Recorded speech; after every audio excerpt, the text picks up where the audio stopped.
Hey everyone, in this quick tutorial, I will show you how to receive payments using Remitly. It's simple and secure. Let's get started. Ensure the sender initiates the transfer. Remitly works by having the sender send funds to you. Share your details with the sender, like your full name, contract info, and preferred delivery method. Choose your preferred delivery method.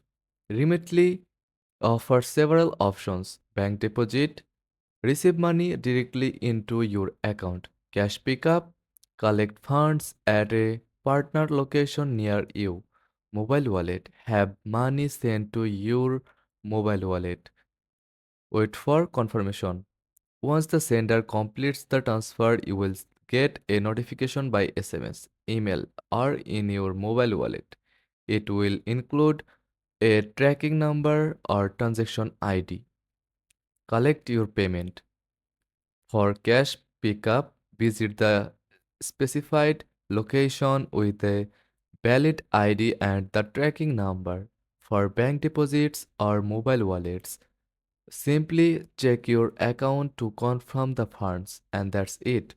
If you found this helpful, give us a thumbs up and subscribe for more tips. Thanks for watching.